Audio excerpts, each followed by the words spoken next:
I guess to kind of wrap up our point, there is something. So we talked about story, we talked about the adaptation, from comic book to screen.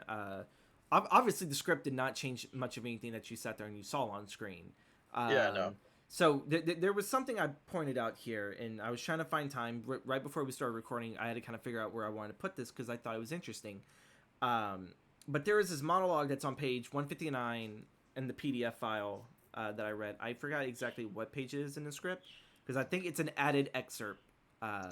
But the quote goes along this, or the monologue goes about this. Wallace, when my journey began, I was living in the ordinary world. Ramona skated through my dreams, and it was like a call to adventure, a call I considered refusing, but my mentor, that's you, told me if I wanted something bad enough, I had to fight for it. So I did. There was Test Allies enemies. I approached a deep cave and went through a crazy ordeal, during which I totally seized the sword. Sadly, I died. Then I resurrected.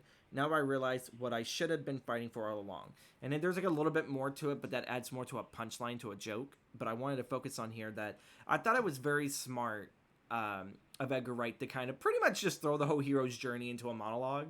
And I wanted to Yeah. know, Chris, do you think this is too on the nose? Do you think this is smart writing? Like, what do you actually think about this monologue that Scott gives right before he goes after Gideon for the second time? Hmm. Honestly, like I'm reading it right now. Like I think it's a little on the nose, but also it can work for the story in For the the comedy? terms of the story. Yeah. Yeah. Just Okay. like Scott is like he realizes what he has to do, and like everything he's done is coming to a head here, and like I don't know. I can't. Folks I don't listening, think like, let us know what you guys think about this monologue. Do you like, I I don't think would, I would have written it in yeah. there. Well, But also, there are also those final moments before a giant battle, like where he's like, "Okay, this is everything I that gotta I've pep been myself up. doing has yeah." And Wallace is there just to say, "Sure, sure thing, guy," just like whatever. Yeah, I love freaking Wallace. How he, Kieran Culkin is just like very passive.